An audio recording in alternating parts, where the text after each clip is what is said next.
NorCal win?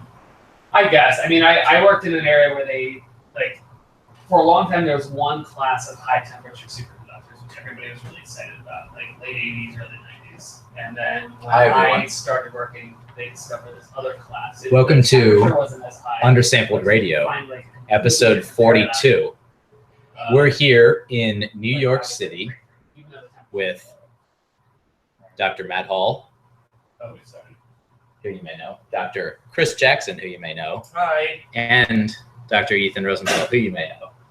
We've all been on the show before. Anyway, this is going to be your favorite episode ever because we're not going to talk at you for an hour. Instead, we're going to sit here and drink beer. So there's going to be idle chit chat. Is this basically like scientist stalking? So if you've ever wanted to kind of randomly look through the window, bunch of scientists drinking in a creepy way, this is your big chance to do it. It's a voyeuristic experience. Exactly. So cheers, everyone. Cheers. This is kind of a fringe bit of March for Science. Yeah, it is. Is this like a post March for Science thing where if you march for science, then you follow the scientist home?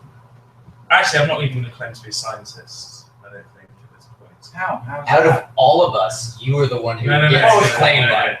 No, for those of you listening, I'm surrounded by people who know numbers and very complicated. What were you just talking about before we came on air?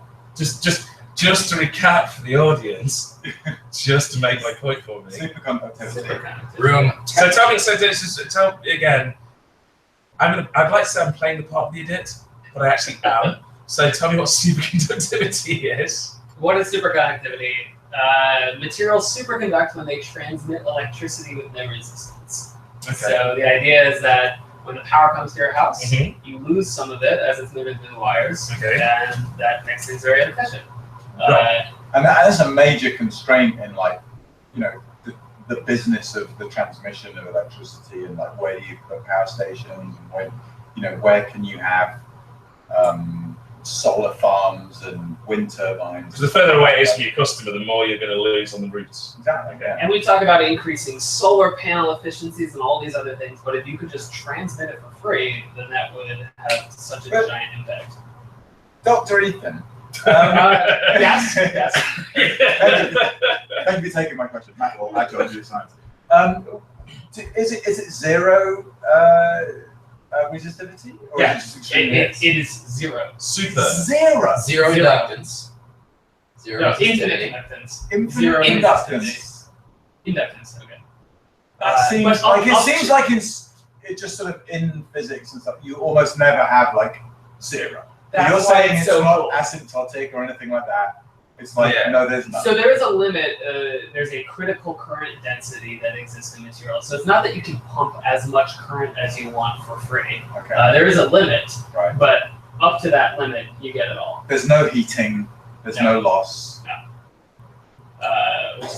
Which is crazy. So you were saying about how do you increase efficiency aside from making something closer? How do you increase the temperature? No, efficiency. So you're basically Without saying superconductivity. yeah. So you can bring something instead of having something far away. You sound like maybe. Sometimes something far away, if you get closer, it's more efficient. Actually, lose less on route. So what if we had to have it far away? They play tricks where you have a very high voltage difference between the power source and where people are using the power. Right. And so you transmit very little current, but you have a giant voltage difference. And because your loss goes like the square of the current as opposed to just it's linear in the voltage. Okay. And you can do other fancy tricks like on the load side by doing instead of like here's a input and output leads, you do 3 phases worth of power, so you transmit different phase differential powers. So on a motor, for instance, if you just say on, off, on, off, on, off. Yeah. Instead of that, with 3-phase power, you can say on, and you can power your motor more efficiently. Okay. By always having some. So, but if you could just do it free, you could lose nothing. Yeah. It would be pretty sweet. So we can do that today. We can do that today. If it was super cold outside all the time. So if we were on the moon, then we could do it. Like minus 170 degrees. This is like a real party killer, isn't it? That's what we just walked through to get here. We're all soaking wet, by the way. I love, Undersampled radio listeners. This is New York. I'm kind of shocked by the weather. But let's say, okay, if it was super cold, we could do it. So how might we bring the moon to Earth? Nice metaphor. So that's what I did my PhD in. Okay. And so, yeah, it's very cold right now, and the problem is that it's a really hard problem. So people discovered superconductivity like over 100 years ago, and at that time, I think it was mercury was the first material that they discovered that superconducted, but it superconducted at like 4 degrees above absolute zero or something. And since then, we've gotten up to what, minus 170 Celsius or something. Mm-hmm. So we're about halfway.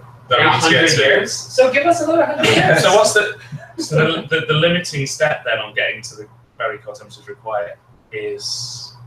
I think it's a theoretical barrier in the sense that we have these materials now that superconduct at about half of room temperature, and people still don't understand why they superconduct or how they work. And we've known about these materials for like 30 years, and so like we know how mercury superconducts. We know that very well. But back in the late 80s, they discovered these materials that superconducted at higher temperatures, and people still don't understand them. Matthew. So in my mind, it's a pure kind of, almost like a classical physics problem where when you warm things up, you've got all these balls, these atoms, bouncing around, and it's really hard to push a current of electrons through this bouncing around thing. Jumbly maze. Yeah, and so at low temperature they slow down, and and you can almost stop them, and so It's like an easier alligator. to get it. Yeah, and You'd it's rather wrestle it while it's cold. you'd rather wrestle while it's cold. That's what the reason, yeah. So it's all about wrestling a warmer, sweatier alligator. But is it as simple as that, or is there something else at play there with There can be other things at play. Physics? I mean, it's true that Physics. Does physics come into it? it's not so much that they Okay. slow down, they become one. So all of the electrons become a superfluid, is what it's Right. called. So they all become this one wave function that propagates through in quantum mechanical ways, and it's crazy. But it's not just temperature that can drive that. So like in recent years, somebody found that if they shake materials at certain frequencies, very high amplitudes at very specific frequencies, they can get the electrons to become a superfluid. Oh, okay. And they can actually get it to happen at room temperature, but only for like picoseconds. Oh wow! Why? Okay. So that's exciting. But Yeah. why? I'm the kid who asks why. He's the one who puts his hands up all the time.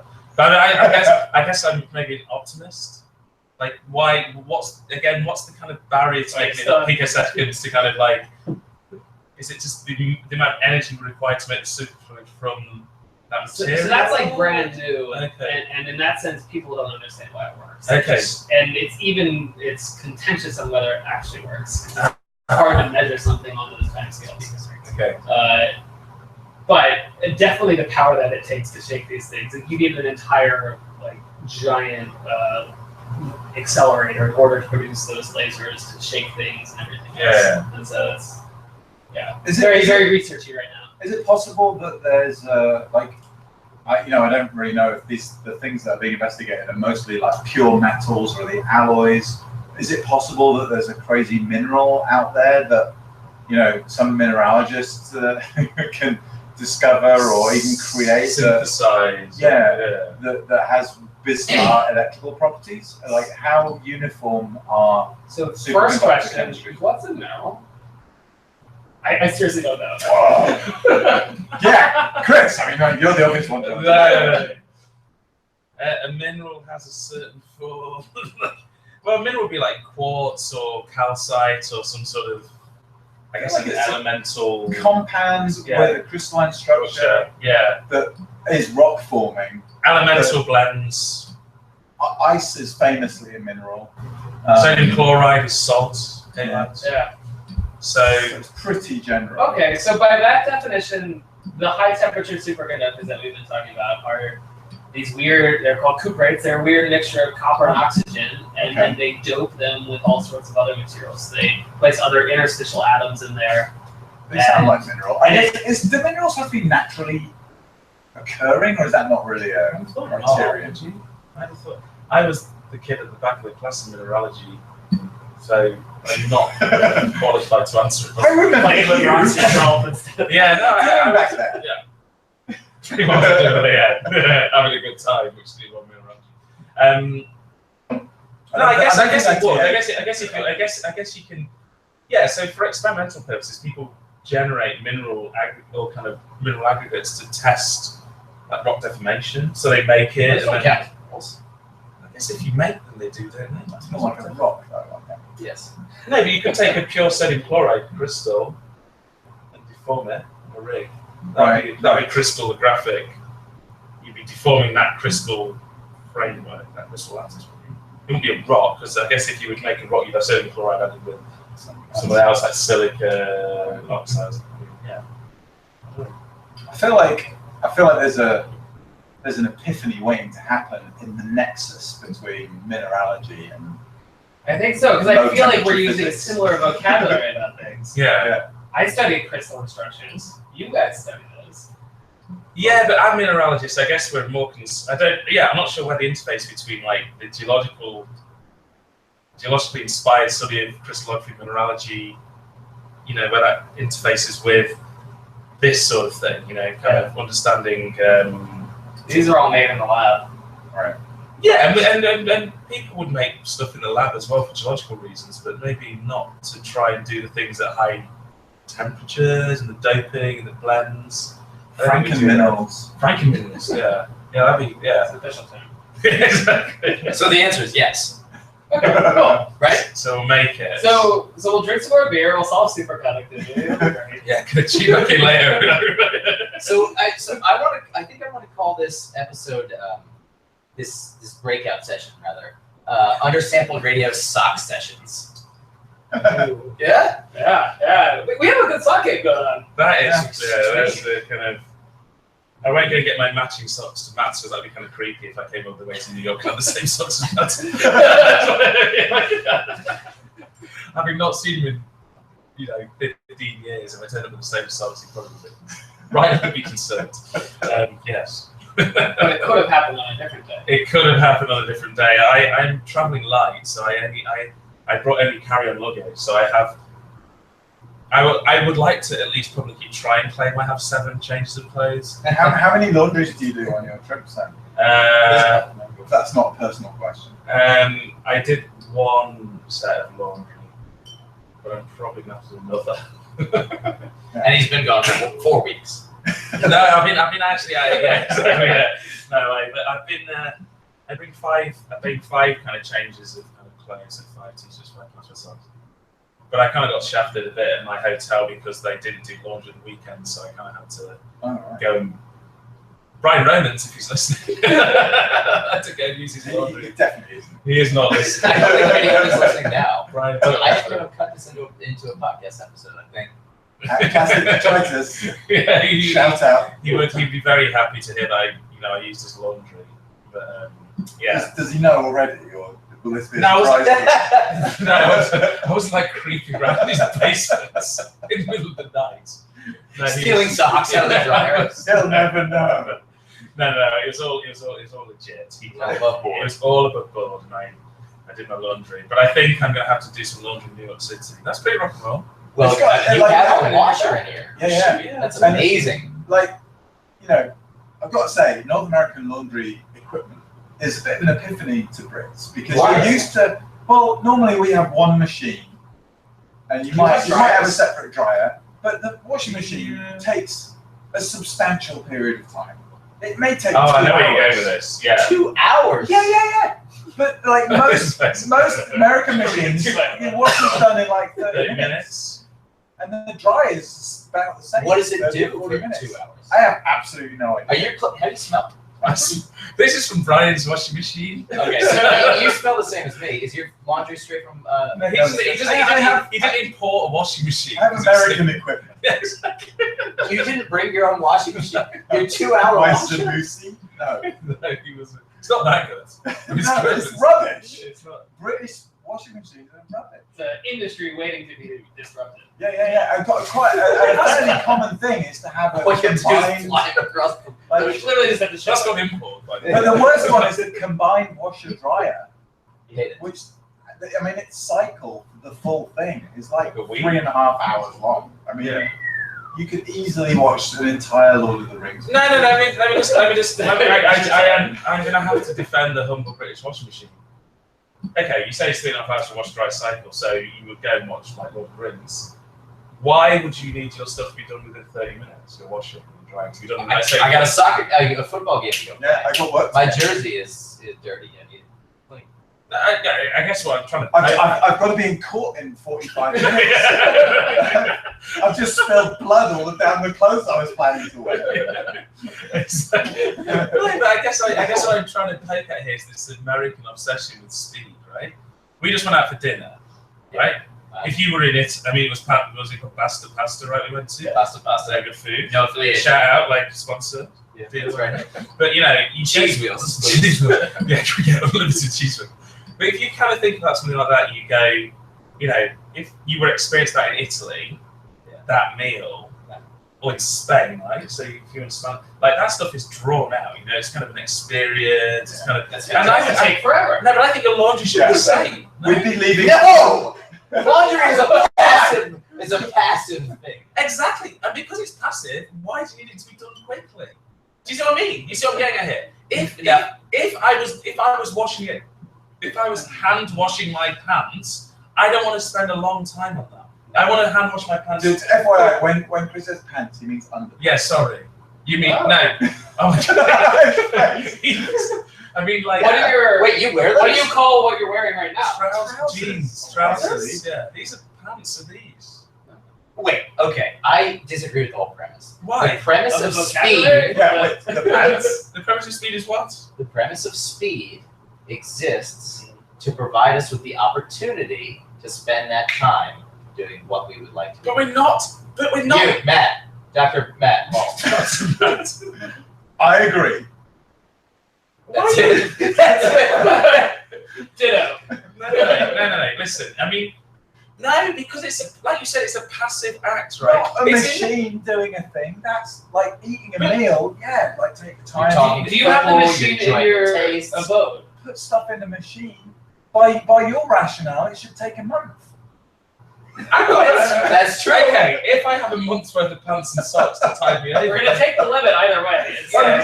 Okay, so you want it to take as long as necessary. No, I'm not to fill the gap between your clean and dirty pants scenario. I'm going to say no to start with. It's just on the whole time. Okay, I have enough You pants. throw your clothes in. I have and you 5 pull pairs them of out. pants.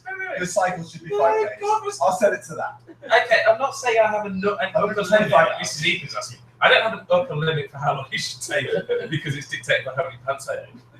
What I'm saying is 3 hours to me, which is what you were sort of complaining about, doesn't seem unreasonable. It's not like in this thing I'm going to run out of pants. Unless it's like really serious. You're killing it. No, it's a fair point. You're not going to run out of pants in 3 hours. No, so I just think like, and also if you are, something's gone badly wrong. Yeah, like the shit has hit the fan. Literally metaphorically. But I just think like if you end up, I don't know. I just think I'm kind of like the other thing is with the 30 minutes thing, and I kind of lived through this when I was living in Austin. You put something in the laundry, and it'd go like crazy for 30 minutes, and they'd be just tearing holes in all your stuff, right? So all my clothes got completely chewed to bits. Was this a blender? Silk pants. Is this Lene? It was my crushed velvet. What do they call it? Did it say? Did you have Tool shirts? I was, I'm British, so I dressed like Sherlock Holmes when I look at home, like, really I kind of do all that. Did the machine say KitchenAid on it? No, it wasn't like the kind of like, waste disposal. It was this tiny washing machine. No, I just think I put everything in. I just think, if you have this like obsession with getting things done quickly, I kind of No. No, do you think not agree? No. No, great. I just like one last thing. I like to get things done. I have a bit, have a full busy life, and I understand the importance of time, kind of stuff getting done. Just the fact, I think 3 hours is not enough. I think 30 minutes is sort of kind of good, but it's not necessary. Could you superconduct it? Could you do it kind of with superconductors playing? If you take the temperature in the washing machine down to 170 degrees, you can get the clothes done with infinite efficiency. Yeah.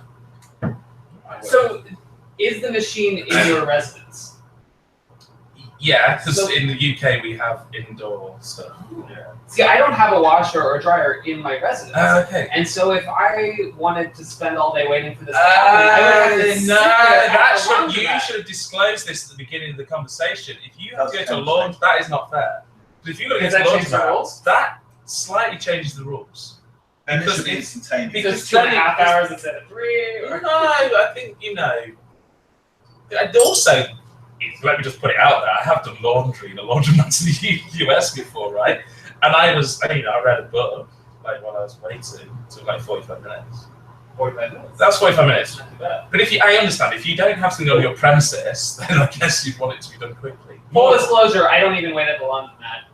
I pay somebody to wash and fold for me. And in fact, you can pay someone to pick up and deliver from the laundromat.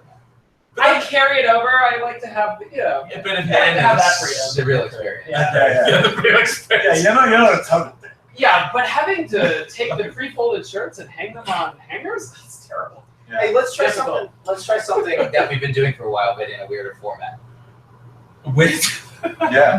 Go ahead, Matt. You seem to know it. So Matt, what are you reading?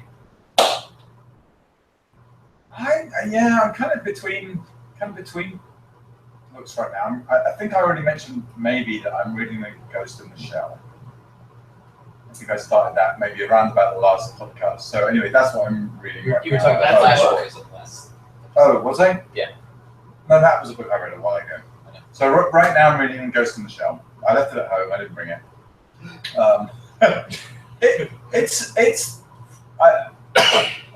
As you know, I like graphic novels.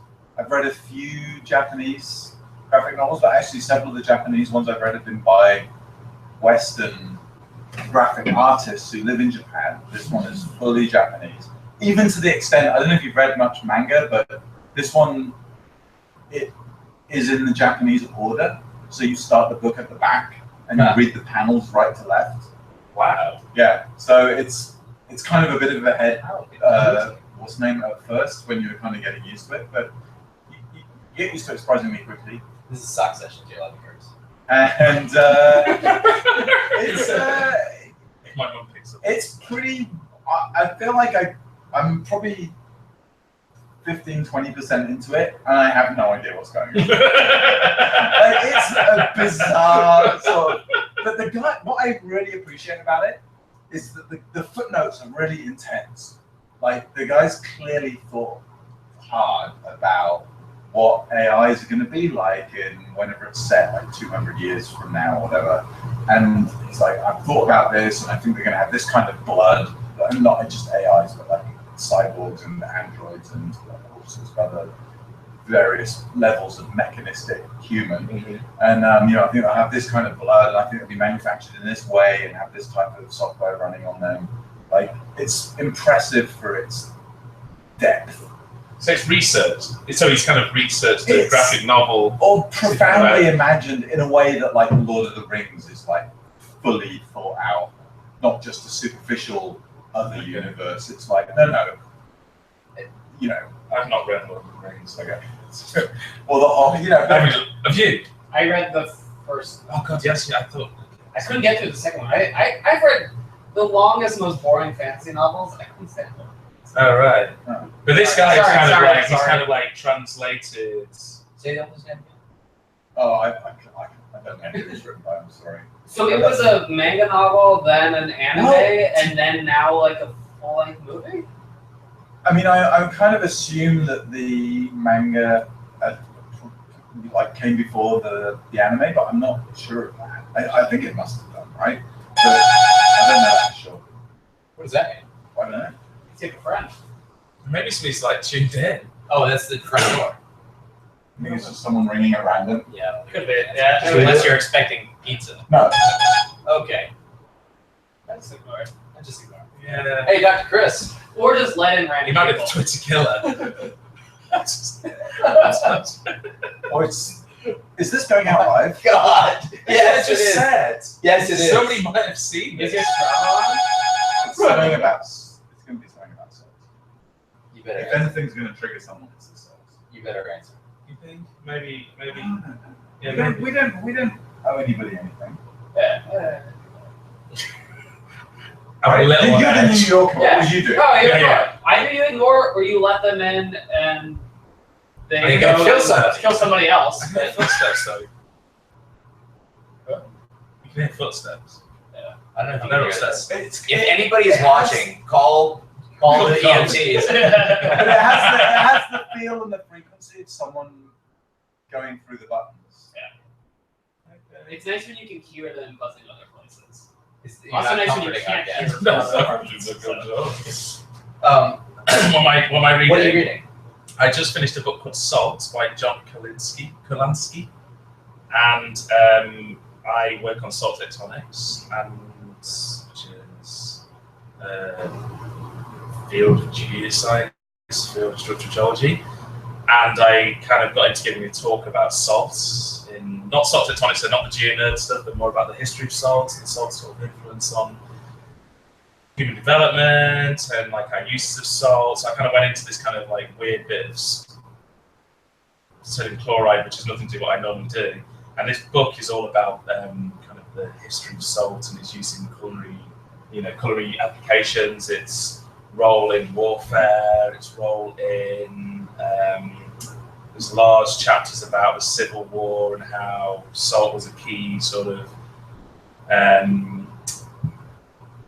where salt was available, because salt has, it's got no value, not no value now, but we value it a lot less because we have refrigeration, right?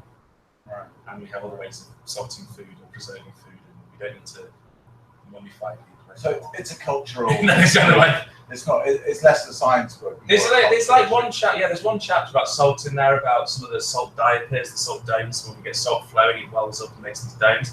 But then it's linked to a family who found salt in this swampy bit of Louisiana.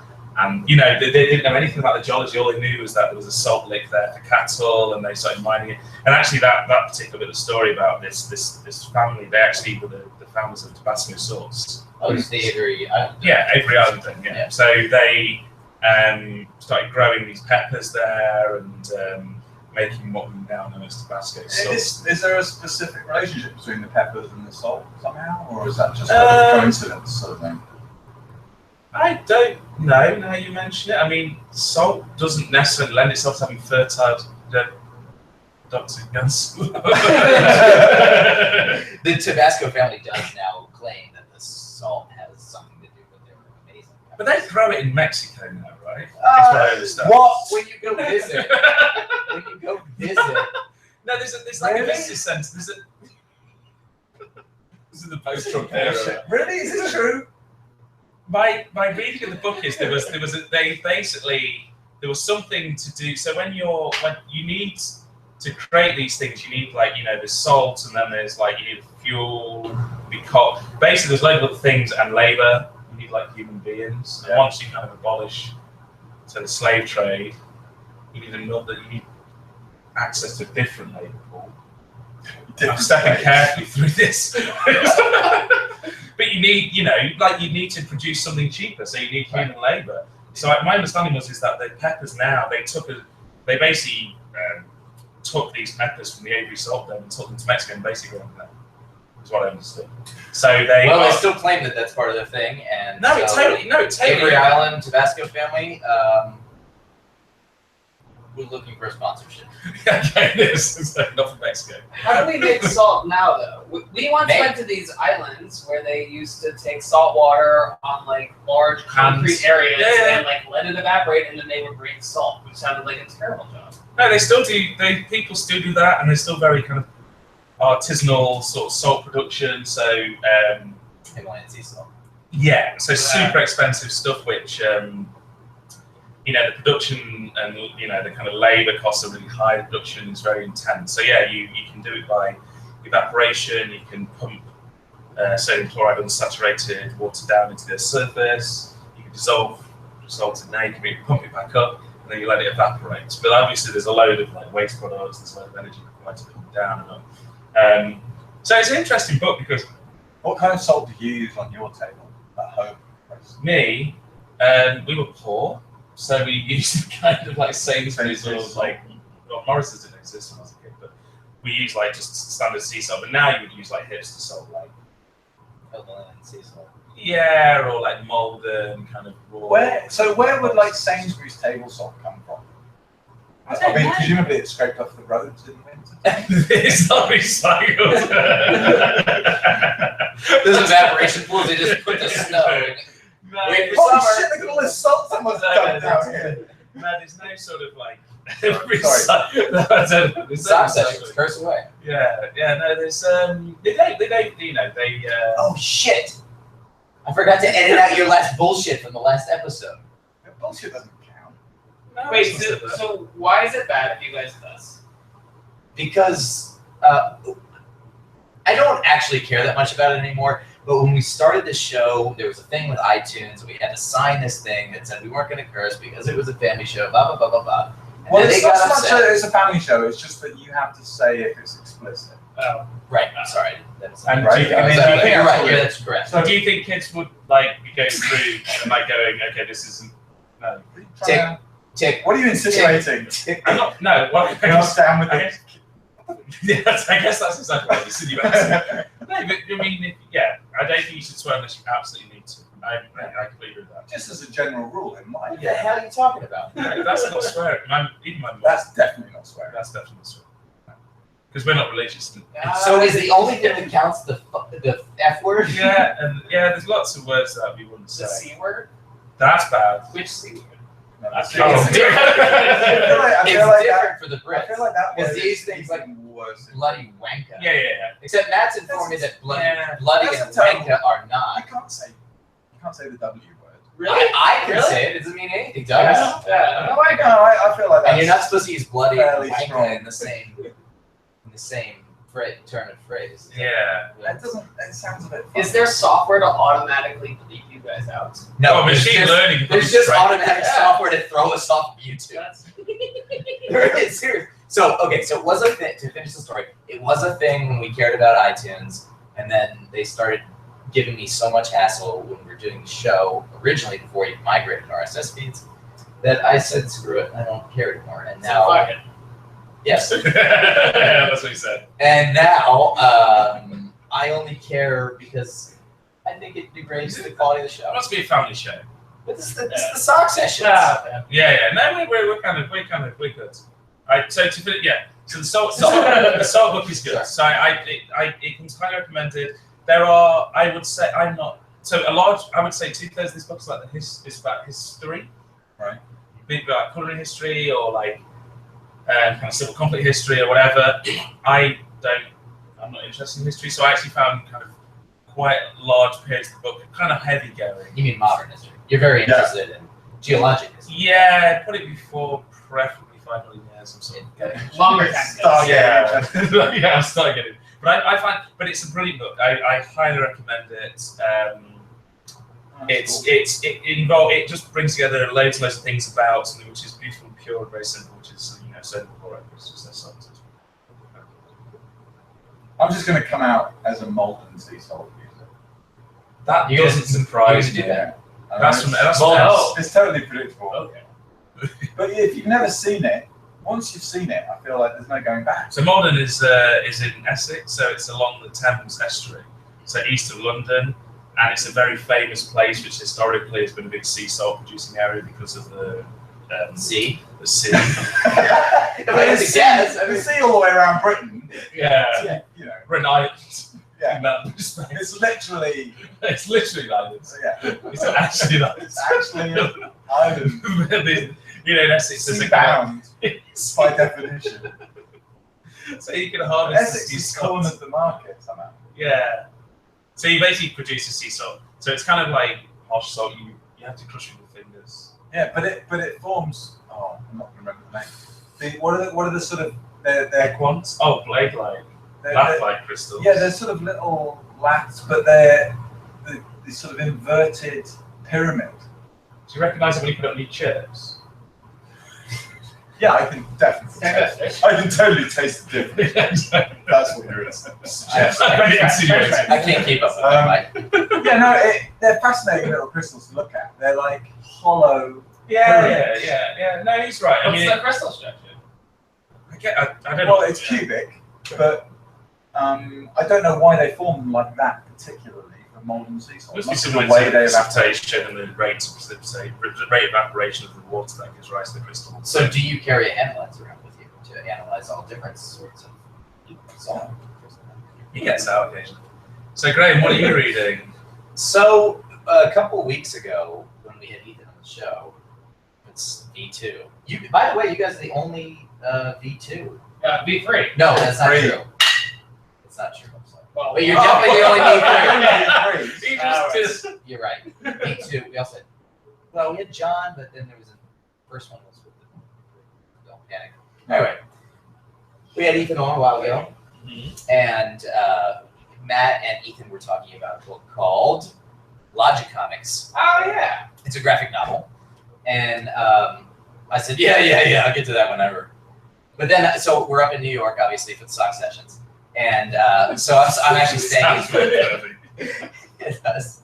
I'm staying at Ethan's house, and he had Logic Comics sitting on the. You can just walk past it. You don't have to. You can see him on the shelf.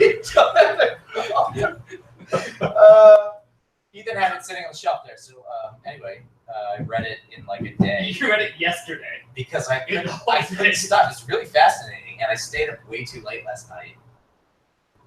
It's in the drawer underneath the laptop. Oh wait, I got you. So anyway, it's a biography of Bertrand Russell and the reformulation of logic as a science. It was really fascinating. It does a really good job of combining the Bertrand Russell biography, which is sort of probably 75% of it, with general history of logic and other characters. Yeah, it was so. I really enjoyed the format. This is again first graphic novel. I was a little distracted by it because I wasn't used to it. So especially in the beginning of the book, I was a little bit confused and scared and weirded out. But it did a really good job of pulling all the pieces of logic and all of the different characters, and you've heard all of their names, together to give a highlight of the last 150 years of development. Yeah, my wife says something like, I'm never sure whether to like look at the pictures or read the text.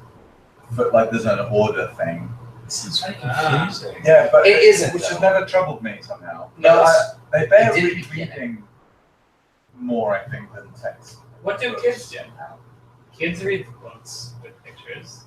They must look at the pictures first. Well, they probably do because they can only make the narrative from the picture. But there's a certain age at which. So again, when I started, I was just kind of tripping over myself as I was going, but maybe because I just like power read through the whole book in a day. By the end, I was just like, you just kind of like glance at the picture and the text at the same time while you're going through the sequence. I liked it. Yeah. I'm gonna do another one. Well, those guys wrote another one called Democracy, which is great, about the birth of democracy in ancient Greece, basically. Which is kind of, I think, a bit prescient for today. But by we don't need it. Yeah. It's an artifact. This isn't a politics show. Damn it. There's some really good adaptations of sort of famous novels that, you know, a lot of people might not fancy reading. Like there's a great adaptation of Franz Kafka's America, for instance. That I didn't get through America, the novel, but the graphic novel is really good. I really like this kind of factual ones. One of my favorites is called T-, and it's basically the story of the sort of USSR space race, the race to the moon, basically, told in sort of the parallel stories of the two space programs. That's a really good one. So in addition to the 1 day's worth of graphic novel reading, I have been working my way through all of Mary Roach's books, and I mentioned this last week. I'm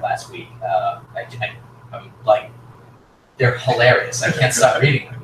So I'm almost done with them all. Grunt was the last one you said you were. I read Grunt, yeah, right. So now I was about to start Spook the other night, the other morning or whatever. It was afternoon. I didn't even start the book until like almost after work hours. But anyway, so about to start Spook, which is as it says on the cover, the science of the afterlife.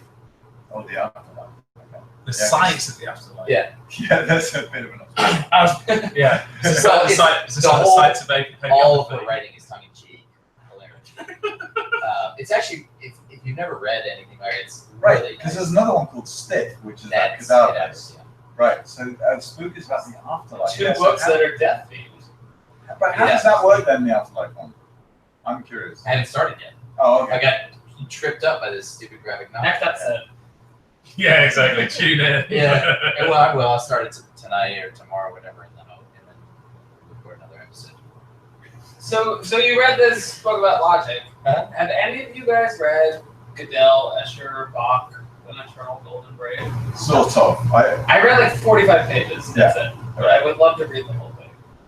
I got a bit further than that. Yeah. Maybe halfway through. Nice. Yeah. It's pretty. I mean, what's the name of the guy who wrote it? Hofstadter? Douglas Hofstadter, right? He has a butterfly in there. A what? A butterfly. A butterfly. Well, there's a fractal pattern called the Hofstadter butterfly. Okay. That he. Oh yes. So yeah, there's some pretty intense stuff in there around like the sort of patterns and sequences that you find in Bach's fugues compared to sort of the patterns and sequences in number theory and Escher, I guess. This seems like some Escher's kooky thing about the golden ratio. But he's like, it's a bit like that. The Eternal Golden Braid, I think, is the sort of subtitle. yeah. And there's a lot of stuff around. The theme of the book, if you had to name it, I guess, is recursion. Yeah. And how it actually even touches on some of the. Well, I guess the. Sorry, I'm gonna ramble here, but the Gödel stuff is connected with Whitehead and Russell because it comes back to this unprovability sort of theorem, right? Incompleteness. The Which is a solved theorem. problem now. But what I guess Russell's assertion and others' assertion, and I think Hofstadter's assertion, was that emerges from allowing self-reference, which is obviously connected with recursion. So there's this. As So long as you try to labels, right? But there's some pretty like heavy formal logic arguments in the book. It's not a light read by any means. Yeah, and I mean he has credentials, and like those seem to be at play when he writes. That's a diplomatic way of putting it. I only got through 45 pages, but it's still on my bookshelf. One day I'll read it. But it has pictures, which is one of the criteria. It's true. I don't know what to look at first when I read it, but Yeah. Pictures. So is the Mr. Man last pictures? Yeah. But every book's about pictures. Simple as that. Dr. Ethan, what are you reading? I'm a little embarrassed. Nothing's changed since the last time I was on your podcast. Well, Okay. so one thing's changed. So the last time I was on your podcast, I told you how I don't read nonfiction usually because it bores me. But I like reading fiction, and last time I was on the podcast, I said I was reading this damn book, Infinite Jest, that was long as hell, and I had been reading it for 9 months. Literally 2 days after your guys' podcast, I finally finished it. Okay. And it was super exciting because I was reading it on my Kindle, and it said that I was only 87% of the way through, but I guess 13% of the book is footnotes. Footnotes.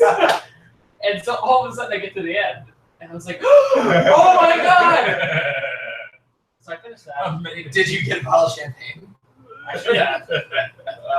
Other than that, I've been making my way through a textbook. So I go to bed, Oh, and yes, I open indeed. up the textbook. Which textbook? Because they'll would like to hear about it. Oh wow. Okay, I talked about it last time. Deep Learning by like three famous people in deep learning. Sutton. I guess Bengio and Goodfellow. Oh shit! Poop. Excellent. I had the wrong. No, Sutton's. Sorry, it's a No, this is a newer one. Yes, it's like Ian Goodfellow. Yeah, that's right. I've like had to read a lot of textbooks throughout years of classes, and it's probably one of the best textbooks I've ever read because it's like you can read it. They explain it in nice terms. They don't assume all sorts of things or use like very domain specific vocabulary, and it's like it's really good, and it's fascinating too. So it also helps me get to sleep. Have you read it? I know it's There's no. So the PDF, it's open access, baby. Yeah, it's free. PDF online, free, MIT Press. Enjoy it. I bought a written copy of the book just to support the cause. No, I mean, I think that's really interesting, right? That these lots of books do this, where they're fully open access. You can download the entire PDF, or you can buy it, and I think lots of people buy it. Yeah, I don't know how you read a textbook on like a Kindle or on your phone or on your It's computer. impossible, isn't it? Yeah. Like, if I want to look up one little thing, sure, I can do Sure. that. But like to actually like read a To textbook. read it, cover to cover. Oh yeah, I agree. Why did you do that in Oh, it's really impressive. I'll do it later. Did you just do that with your crotch? No. Yes. With his pants. That's how I roll. With his trousers, you No, made. it's a belt with a bottle opener. This couch is so long. I have to climb out of this. Oh, do you want it to be longer? No. Yeah. So we can. So when Graham comes back, we'll ask him how long this podcast will last. You can cut it, right? I don't even know if he will. Yeah, probably not. Yeah, good textbooks. It's interesting that there are a lot of textbooks out there, but not all of them are good. Most of them aren't. So many of them are so bad. I don't know. Like The last good one I read was, I can't remember the guy's first name, but he's called Singh, and it was linear algebra, was the title of the book. And I know why. Why would you read a book about linear algebra? it's like the foundation of everything. It's the foundation of everything. I know, but I've got like 3 kids, and I ride my bike and run around, and I've got a job, and I come home and I'm like, you know what? I didn't know enough about linear algebra. And Esme says, well, you don't know about everything. Dr. Ethan. Yeah. I don't know. I kind of go back to what you just said a moment ago, which was I find it much easier to read fiction, which was probably why I struggled through this book so, because it was it's kind of like it wasn't particularly close to my if I want to read subject area. non-fiction, I'll read an article on my computer or something. Yeah, it was kind of odd. I kind of think I never. I feel like I need to you're. suspend my disbelief. Maybe. I need to go off, and I'm just not a great reader. I feel like you're quite. I don't want to say purist. That's not what I mean. You're. No. I guess a specialist, but I don't mean it. I don't mean that in like really narrow. I mean, You need to take a deeper. I want to hear more from Dr. Matt. Like you really kind of know what you're about, and I will help you out here. Right. Because I do something quite precise and quite specific, or research-wise, I kind of find myself doing a bunch of different things now. What I crave is what you guys just talked about. Is I crave that, like, broadening of the mind, reading books about like logic, and I just, and like kind of more kind of.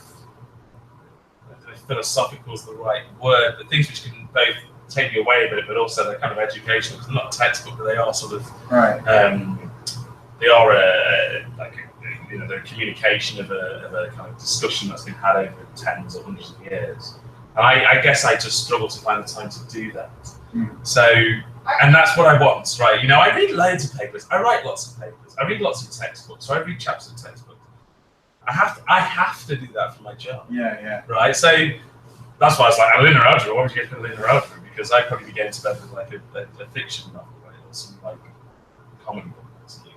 But it'd be like way trivial because it'd be just a way of like unwinding from, you know, kind of work and everything. You just kind of go off into some other sort of geographical location or fiction book about somebody else's life. Or, you know, it's kind of, you know, I guess I kind of want that. You know, it's the same. I don't read like The Economist or, you know, kind of things which are kind of educational, but you know, they're not storybooks. They're not in your domain, but I don't read those because they're still like. Do you have a lot of papers to keep up on in your field? Yeah, we do. Yeah. And I don't even do that very well. Like when I was in grad school, I felt like I checked the archive every single night to see what came out. Like I felt like there was so much there to read that like I didn't feel like, even like if I felt deficient in an area of math or something that maybe would have been helpful, I didn't feel like I had time to read that. No. It was more like I got to keep up with what's going on. That's only got worse for me as I've kind of gone through my career. Sure. I mean, it's never got any better, and it's presumably only going to get worse. Because there's just more and more material coming out. Science, well, this is in geosciences, but it probably applies equally to all fields. There's just lots of material coming out because we have more people, we have the world opening up in lots of different subject areas, so work is being done across a broader geographical spectrum of places. There's other publishing mechanisms. Yeah. There's things like Google Scholar, so you get alerted, you know, it builds on your phone and say, these like 10 papers came out today, you need to read. So there's like sense of rising panic that you're not on top of everything. And if you're not on top of everything, you're not at the cutting edge. So you can write your paper, which takes you 6 months, but in that time there's been 60 papers came out, because there's 10 lately. So it's an interesting kind of problem about like unwinding, but then oddly enough, like if I go on holiday, sometimes I find it just as like relaxing to actually take it, you know, 3 or 4 really good scientific papers I want to read, like, and then, you know, your wife's looking at you going, what the hell are you doing with these like papers? You're like, this is my way of unwinding, is because I've been so freaking stressed about not reading these papers. Yeah. And actually I'm going to learn something from them. So it's as good as it's sitting in tabs in your browser. Right? Yeah, you know, you put it like to the reading list, right? You know, Safari or Chrome for Firefox, you have it like to the reading list. And then it just haunts you, right? Because the reading list just like grows and grows. And then so I kind of, maybe now I'm 40, I can sort of like take myself a bit more seriously. Maybe before I like die at 65, whenever I'm gonna die, I should basically commit myself to basically becoming a better, more well-rounded person. Graham, I'm looking at you. You're like half my age. What do I need to do? So, I'll tell you what I'm going to do. Okay. Based on your suggestion today from our conversation earlier today. Oh God, which one was that? It was the 40-something list. Oh, I see. Yeah. So, he's written a list. Chris turned 40. Wrote a list, 40 things he must learn how to do. Or just do 40. Or just do in the year 40th year, yeah. And I think it's awesome, man. So, my birthday, my 30th birthday. Oh, yes. What date is that? It's coming up at the end of May, and I'm going to Paris to celebrate with Matt. Okay. So we're going to... It's not just you. in a romantic cafe. Sock Sessions version 2. A romantic Airbnb in the Champs-Elysees. I can imagine. It is actually, exactly. I can imagine.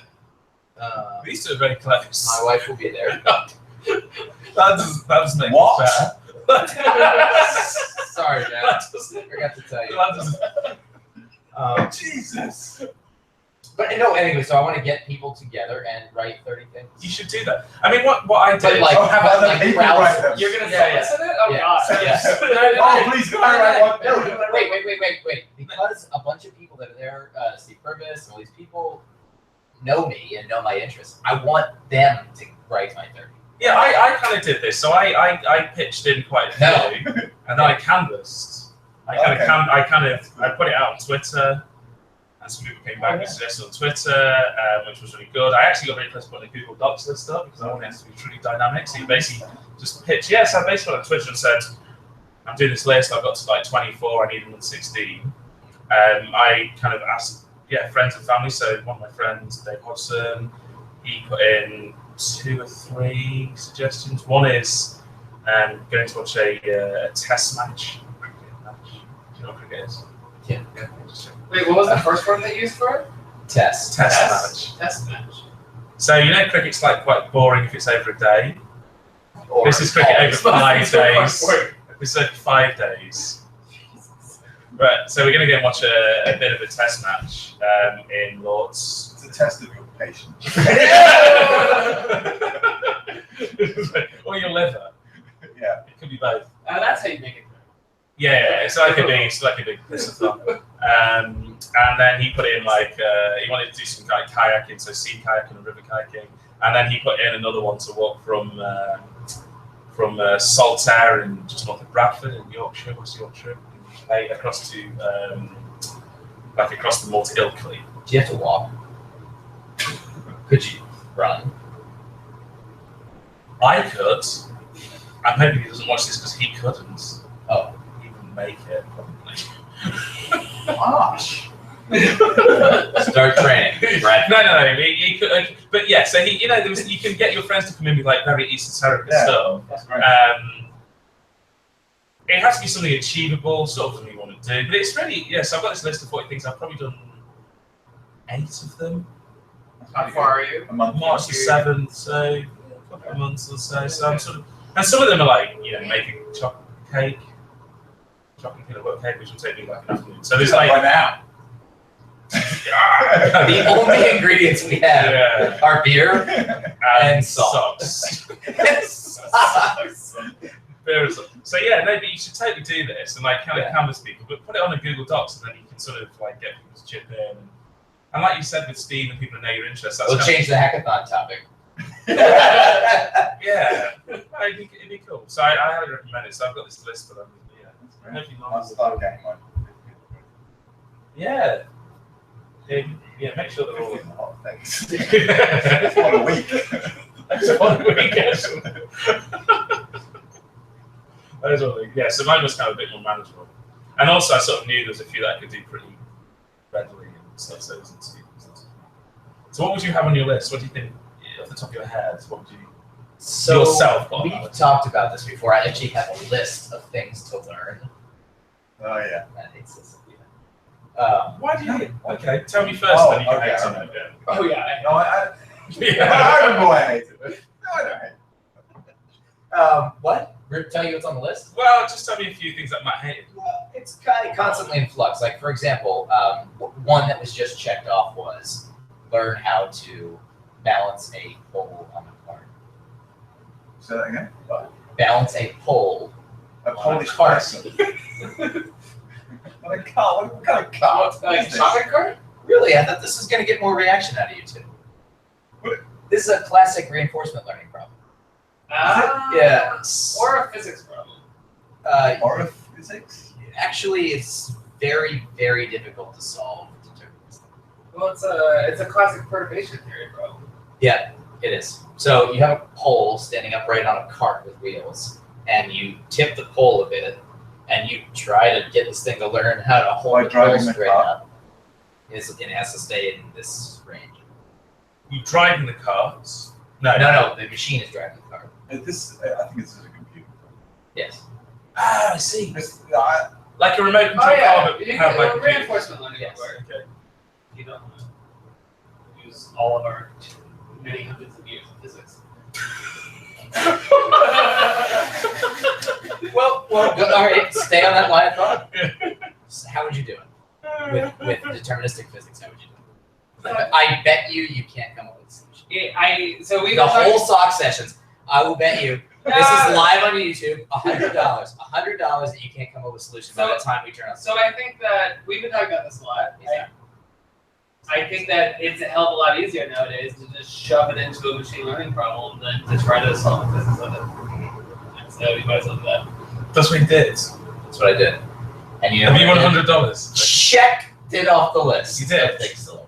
Is that why you're using the gym? The OpenAI gym? That was my intro to the OpenAI gym. I'm not sure. That was. I want to see the cart. We need to see a cart on video doing this. Can we do this? How long's Okay, the pole? we're all in socks. Okay, so stand up in your socks and we'll push you back and forth like a cart. You're gonna hold a beer bottle on your head. that's very dangerous, especially in a rented apartment. Yes. So it's like something with it's like a skateboard with little wheels on, and The cart is you've got a motor. theoretical. all. It's not real. inside the It's not computer. There are broom on top. Hey, So disappointed. Unimpressed. So disappointed. Do you know how difficult of a problem that is?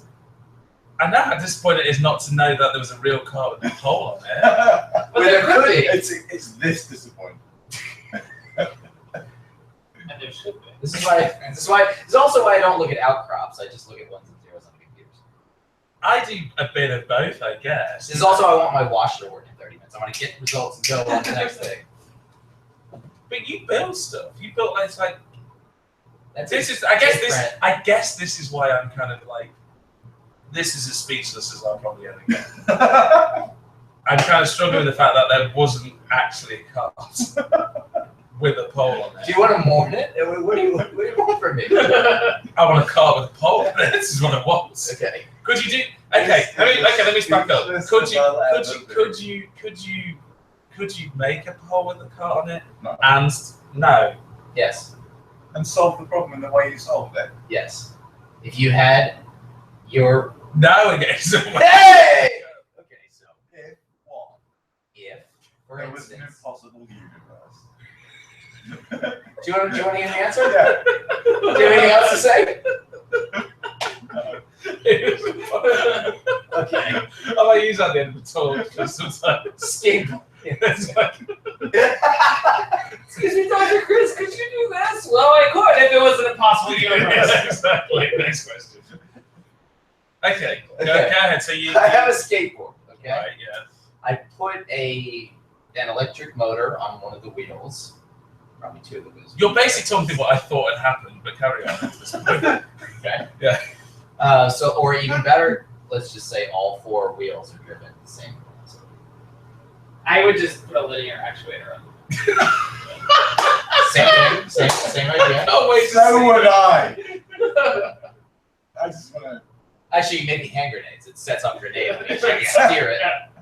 Okay. And then you balance it. You put a whatever broomstick standing up on. What diameter? Jesus Christ! You see that lamp pole right there? Okay, let me. Dowel rod. What does it matter? Does the diameter of the broomstick matter in trouble? No, not for this solution. This is a theoretical universe in which the broomstick is a one-dimensional. Yeah. You see this thing? Spherical cows. No, it's not one-dimensional. In fact, it needs mass and it needs. Oh, okay. But now hold It on. needs mass. So hold on. So you've got. Thing. Okay, so you've got this thing on the On the skateboard. Okay, I've got motors on the wheels. And then you're jerking them. No, wait. That's not used to what-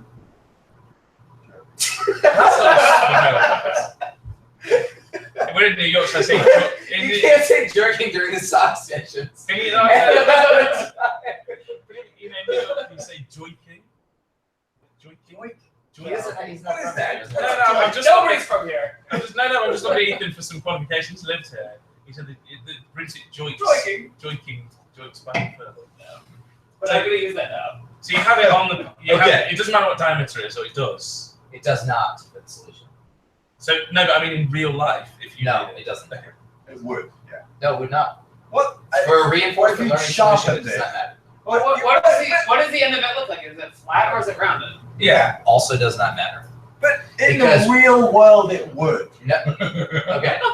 Yeah, because Would the you listen to the rest of the fucking answer? Go on, let it Okay. go. Okay. Go. Okay. Set a remote controlled microcontroller to the electric motor that's driving the wheels. Yeah. Okay. Yeah. The Done. thing that actuates the motors tells it to go this way or this way. Yeah. That's what I thought was happening when you told me. Is controlled by the output of your reinforcement learning algorithm. Okay. So, Okay. you set the broomstick. You basically just described what we all thought. Wait, you no. Nice. He has a good point. Because it doesn't matter. Because the algorithm's going to learn it. You have to train it. God Okay. damn it. And if you sharpen the end, you have to train it. And then if you flatten the end, you have to retrain it. Okay. But it will learn to hold the thing upright. How will it know it's holding it up? And actually, in fact, it was like 4,000. It was like 3,600. So how did it know it was keeping it up? That's the objective function. Okay, so you feed it. Dude.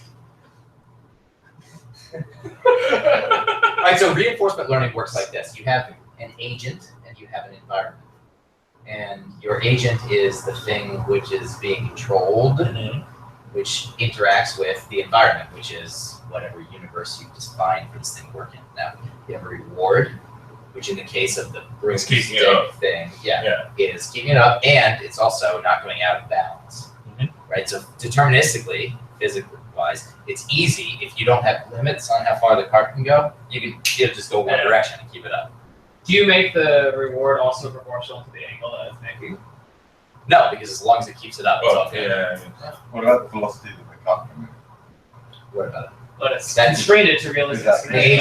The agent controls that. But is it constrained to below the speed of light? Is it a constrained optimization? That's a reasonable question. It's unconstrained, but it doesn't matter because it never Once goes it out of finds control. Because if it goes up to the speed of the light, it gets out of balance very quickly. Right. And it's got to balance it for however long you specify. So if you say just keep it up for 10 seconds. So I want you It's to not gonna train go a as good light. Segway, and then I want you to ride the thing and trust the algorithm. Just straight as a board, baby. That's pretty cool. Right? Right? You've played with this, I'm sure. I'm Okay, sort of. IGM? I guess I Who are you? think it's. Too busy Wait, losing wait! alphabet textbooks. Undersampled radio listeners, this is the first time I've mentioned something that Matt's not an expert in. Seriously, man. Yeah. It's very impressive. You know lots of stuff, like a whole lot of stuff. You know, Exactly. it's unbelievable, in fact. But I mean, it's hugely impressive. Put that on your list. I'd quite like to see. Could we come back in a year's time? And could we actually have In this apartment. maybe in this apartment and actually have a live demonstration? As long as you pay for it. Where you're the broomstick. You should use the dune buggy. It's Yeah. as long as you pay Could you for want a human being on a dune buggy? Yes. Actually, probably not because it takes too long to shift, so you get the nice back and forth. Okay.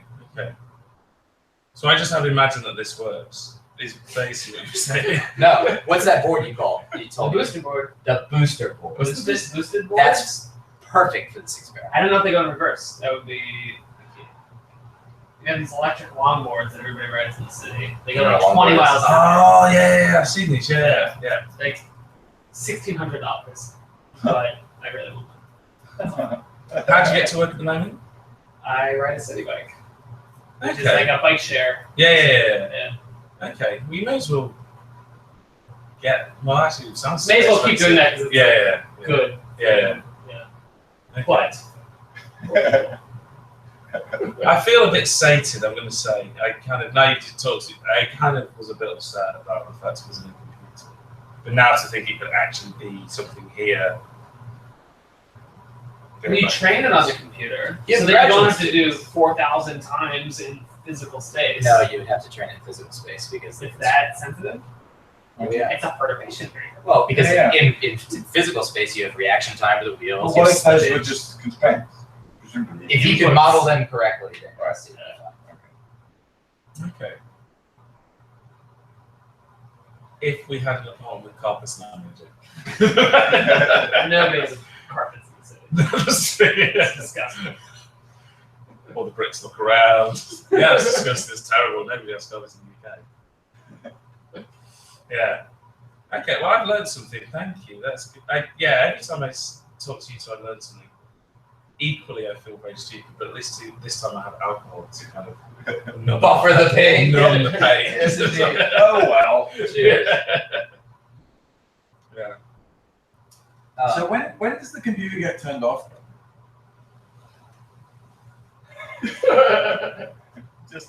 Just for Oh, the sock session? yeah. I don't know. How do we Is it time? sign out? Is it time to sign up? Well, I feel You like done? maybe. How long I has it feel been? like maybe whoever is watching this is No one is watching this. no. I hope nobody. Oh God, feel bad for them. Anyway. No, people watch like lots of different things. You know. Kind of, yeah. So I actually I usually push these things on Twitter a bit, and then I put them on Software Underground, all this stuff. This episode, I just did one little brief announcement on Twitter a week ago, but the time that I announced was like 6 hours ago, so no one's watching. I kind of tweeted it just before we started. Oh, shit! To my 2,000. Oh no, there's a lot of feedback here.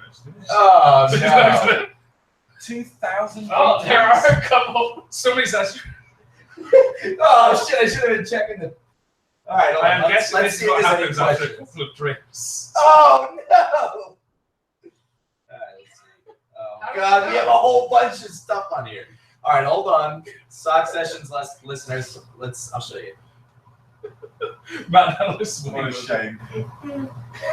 Reputation takes so long to build build. up. And Brian so Roman little says, time. "Are you guys going to do it live?" Do what? No, nothing left. There's no spreading. Sebastian says, "Are you gorgeous? Are you doing this live or where?" Brian Romans. Yeah, Brian's asking. We're going to record like a more legit episode tomorrow, yeah? Are we? Could Yes. you get more legit than this? Yeah, I'm a little confused. Yeah, no, that's a good point. What I quite like about this, not particularly this. All right. Hi. So we actually do have some people watching us. Not literally this, No, but like the idea of this in No. theory. like in watching. No. I think they might be. This look. Oh, Fernando is. Yeah. Yeah. Fernando's up there. Hi, Hello. Fernando. I wish you were Do you have here. any questions? Send them to me on Twitter or No, Slack. don't, because we should just shut this down. This is. There's no way. There's no way the quality is increasing from here on out. I'm actually surprised that. I'm slouching. No, but can I say one thing? Yeah. What I think is important is probably, and this is semi-serious. The whole Okay. March for Science thing. If you think about now organised, sort of, it was organised, and it was a great thing, and scientists were kind of appealing to the general public and to kind of recognise their value and the importance and make themselves open and transparent. This is kind of. We had this conversation on different topics in a bar just down the road here. So we had a similar, and this is how it works, right? This is, Scientific development. This is, it's, I look stupid because I don't understand all the wrong words, right? But normally, if you have a room full of people who are all, all cognizant, they're all aware of the same thing, they shoot the breeze. They shoot the breeze over a beer and they talk about things. So it's not. And we talked about this earlier on. Like the conference is the most formal manifestation of that, right? We all sit in rows. We all look at the front. There's one person. You can have a lecture, for God's sake. I mean, we can't even get. It's like a TED talk is like the kind of the slight attempt to deformalize the formal presentation. Friday. Yeah, exactly. That's a dress down Friday, right? Is you don't have a lecture and a TED talk. But for the most part, we kind of like try and have a one-way. Maybe people thinking about how scientists communicate is in the form of a conference, right? It's somebody at the front, they're bright, they're wise, and even in March for Science, when people are giving their speeches, they're typically often a lecture, Yeah. and they're often it's a sermon on the mount, right? It's kind of like they're up high, they're talking down, there's a crowd listening, right? Sitting on a couch like this, albeit a fairly uncomfortable one, wearing any socks, that's probably how it goes down. Most often, or it should, right? Yeah. There should be a balance between a formal discourse of science and then a much more informal discourse like this, and you need to throw an idiot into the mix. No, I think it's a great idea. And I kind of mean that in all seriousness. I think it's like just kind of Go back to having, basics. having like questions where you have to kind of strip off the layers, because that's the whole thing with psychon, right? Nobody wants to know about like super equations or like really complex words or. Say domain nomenclature. I heard you use that term. That idea that we have this in words that only people as specialists will know, because nobody cares, right? Mm. You've got to kind of, put your science in the context of alcohol. That's what I think.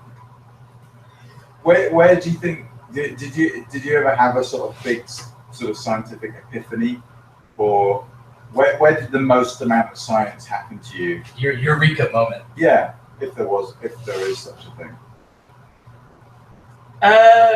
You're asking the question to me. Well, I was looking at you, but in general, if it comes to someone else more readily, because I realise you might have to think about that for a second, because I actually have no idea. It comes to me very honestly. Yeah, what's yours? So I thought about this quite a bit, and I've never had a eureka moment. I don't think that eureka moments are really a thing. I mean, like you have to just hammer on something forever. Yeah. And you have breakthroughs, you have little, I guess every little success is like the contribution to your, because it happens all the time, right? I agree. I think there's been times where I've been doing projects where suddenly I understood something which I didn't understand the day before, and it took me a while to do that. But it's incremental. I guess if you kind of recast that question or say it a different way, if you say, not when did that moment happen, but where do those moments happen? When do you maybe feel most where do you feel most relaxed and comfortable to kind of think maybe hard thoughts, or where are you most receptive to input from others? Because when you make a moment, it's almost like I have solved this on my own, and it's like label goes on. But that's not what often happens. Often it might be in a talk like this, where people are like, actually I never thought about that, and then you go offline and then you talk a bit more about it. Sitting in the shower, laying in bed, those are like when you're more relaxed, about stuff. On a run. Doing some exercise, you might suddenly kind of, and again, it might not be a eureka moment, but it might be certainly a time where you kind of work through a bit of a problem a bit more. All right, so imagine the Nile River breaking in the delta, breaking into its little feeders and things. It's splitting up and flowing out into the ocean. All right, so the reverse. Imagine the flow is going the other direction. Everything was congealing up into one thing, right? So let's say we're talking about some discovery in physics. Okay, so specifically superconductivity. So you start when you're a child. You start learning math, and then you go to university, and you start learning physics, and then you start studying superconductivity, and then you start studying this particular atom type. So all these little tributaries, each one of these little joining of ideas and streams is like a little mini. And that can happen at different times. But once they've joined into a thread, that's not the end of it, right? Because upstream of the main bit of the Nile, maybe where it disperses, to use that analogy, there are other tributaries, right? So there's other chances for things to be added on. There's other. It's not the end of days when everything comes back. You never know. To explore upstream on the Nile, you never know what's in the upper reaches, right? That's what the exciting problem is about science, right? There's no a priori way of knowing if you're still on a tributary or not. Yeah, you might have a bigger river. You might have a bigger river, right? You might go down. You might kind of think, this is a big river, and then suddenly you find a bigger river, which is faster flowing than bunch of, You might be going in the wrong direction. You just drown. It's totally wrong the whole time. He's like your whole career doing it. No, not whole career, but most of the time these little sometimes threads. You were actually drainage ditch all along. But I think it's I do You're drinking salt water. It was bad. Yeah, but I do think the kind of, we were talking about this in the pub earlier on, like about science communication, how we